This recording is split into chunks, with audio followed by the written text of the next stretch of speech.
Hello and good evening, everybody. Welcome back to tonight's episode of Album Rant, and this is going to be episode number 9.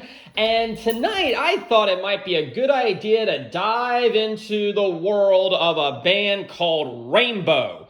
But I've sort of talked about certain members of this group on previous episodes, so I need to go all the way back to the beginning. First of all, this band is helmed and basically fronted by guitarist Ritchie Blackmore. And now that I think about it, that name sounds pretty familiar.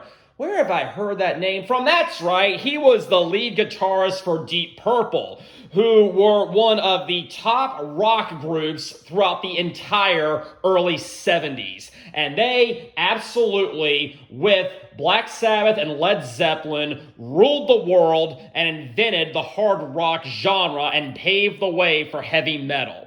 Well, as I alluded to earlier and also in a previous episode, Deep Purple was on absolute fire all throughout probably 1970 to about 1974.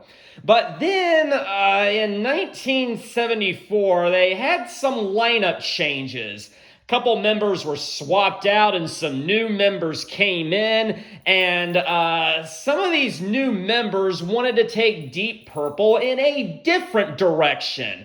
No more hard rock anymore. They wanted to go in the direction of blues and soul and funk music. And it was good for what it was, but it didn't fully sit very well with lead guitarist Ritchie Blackmore, so he decided to leave the group after the commence of their, 8th or 9th release? I think it was their 9th release. Yeah, I'll go with that. Their 9th release entitled Stormbringer, which definitely had a lot more of those bluesy funk elements that were only hinted at on their previous album, Burn. And so Ritchie Blackmore then joined forces with another band called Elf, who contained or had lead vocalist Ronnie James Dio, who became very important later, and I'll definitely be talking about him more. Anyways, they formed the band Rainbow, which, for all intents and purposes, was the Ritchie Blackmore solo career. But we're going to call it Rainbow because that's what it is. So anyways, in 1975, they released their debut album, which was entitled Ritchie Blackmore's Rainbow. And it had some pretty decent songs on it, like Man on the Silver Mountain, Self-Portrait, Black Sheep of the Family, Catch the Rainbow, 16th Century Greensleeves, and it was pretty decent. I mean, I've definitely heard worse, but something about it didn't quite sit well with me, and I think it was mostly the sound. A lot of the songs seemed a little bit flat in my opinion, and Ritchie probably felt the same way because after that debut, he fired the entire band except for Ronnie James Dio and replaced them with other musicians. Most notably, Cozy Powell on the drums. And then they released their second album entitled Rainbow Rising. And that was one of the greatest metal albums ever. I will definitely be talking about it later. I fully intend to. But the first time I heard it, it absolutely blew me away. Now, normally, bands, wait after they put out a couple of albums, maybe 3 or 4 before they release a live album. But Ritchie apparently thought it was appropriate to just dive right into a live album after that second studio release. And that brings us to what I am talking about tonight, 1977's On Stage by Rainbow. So let's go ahead and see what we have in here. Yep, here we have the band.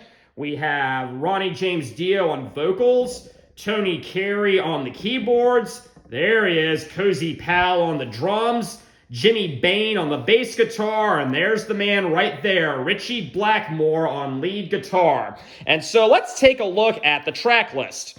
Now, something about this. This live release includes a ton of jam sessions. And Ritchie apparently really liked to do that back then because during his tenure with Deep Purple, they had put this out a few years ago, made in Japan. And this had a lot of songs that took up an entire side because he would just start jamming for like 10, 15 minutes or so. And so apparently he hadn't gotten all that out of his system yet, and he does it quite a lot right here. But let's look at side one. Side one starts with Kill the King, which is actually from their third album, Long Live Rock and Roll. I guess they had written it by this point, just not recorded a studio release yet. So they were like, hey, we're playing it live, might as well put it on the live album. But either way, it is a great song. It is one of the greatest Rainbow songs ever. I love the studio release, and I love the live release. I cannot say which one I like better. I love the sound on both of them, and I will definitely be discussing it later on future episodes. Metallica also did a Rainbow medley a few years ago, and Kill the King took up a good little bit of it. But they also did something very, very clever on Kill the King. This was, I guess, the first song they were playing that night, and they started out with a little intro from The Wizard of Oz where you hear Dorothy say, I think we're over the rainbow. And then they play the first little bit of Somewhere Over the Rainbow. Get it? Because the band is called Rainbow. And Somewhere Over the Rainbow mentions Rainbow. Funny, isn't it?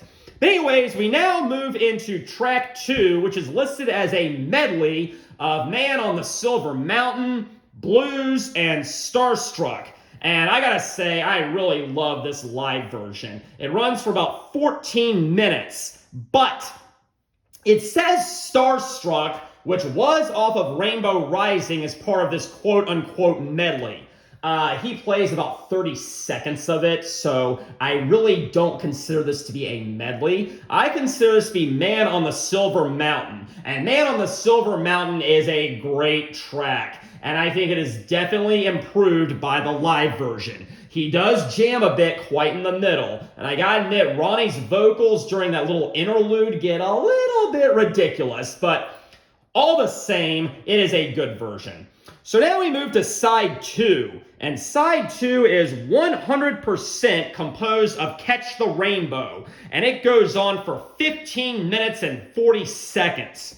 Catch the Rainbow is one of the more laid-back tracks. I never really took to it at first, but now I can kind of appreciate it. It was off the debut, as was Man on the Silver Mountain originally, and yeah, I mean, take it for what you will, but it does have some good jam sessions in it, and overall, it's pretty decent, but it's very soft, very melodic, and may not be my preferable or my preferred style of music, but regardless, I like it for what it is. Good jamming there. Then we come to side 3, and we have Mistreated. You're probably asking yourself, which album did that originally come from? Well, it did not come from Rainbow Rising. It did not come from the debut. It was not on Long Live Rock and Roll. I mean, Ritchie right there has a writing credit on it. So where did this song come from?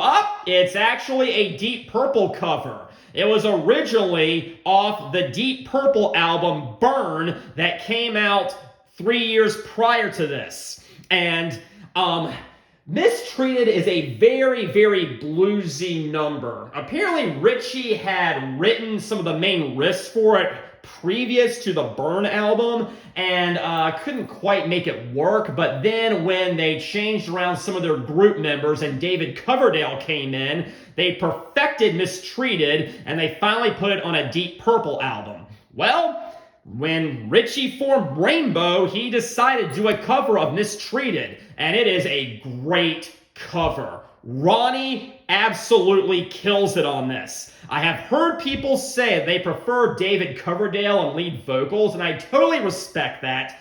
David Coverdale is a very, very good vocalist, but in my opinion, he is no match for Ronnie James Dio. Ronnie gives this entire version an entirely different feel to it. As I said, Mistreated was originally a blues song. This is more of a heavy metal version. They kind of reworked it a bit to give it a more aggressive feel to it, and I love every last second of it, okay?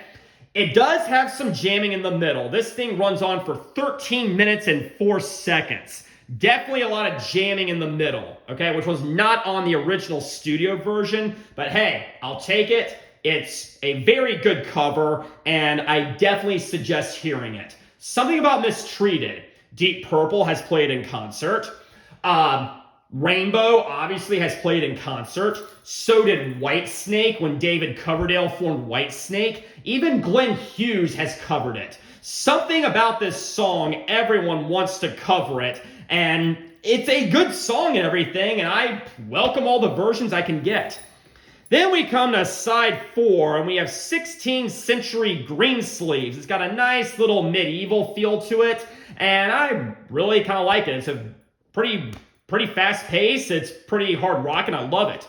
And it concludes with Still I'm Sad, which I think is a Yardbirds cover, actually, but it was on the debut, as was 16th Century Greensleeves, and here's a fun little bit of trivia. The version that Ritchie recorded for the debut Rainbow album was an instrumental. On this live version, he adds in vocals. Ronnie sings on it. I don't really quite know why, but I think it's pretty good, and I do prefer this version to the original studio release. But anyways, wrapping up right here, Man on the Silver Mountain, Catch the Rainbow, 16th Century Greensleeves, and Still I'm Sad, which is 2/3 of this thing, all come from the debut album. The debut album was never really my favorite Rainbow album, but here is why I bought On Stage on vinyl. The versions on this On Stage live album, I think, are better than the studio versions. So, if I had to make a choice between buying the debut album or this is the better option, because the 4 songs he chose from the debut album are the best songs from the debut album, and they sound better here in my opinion.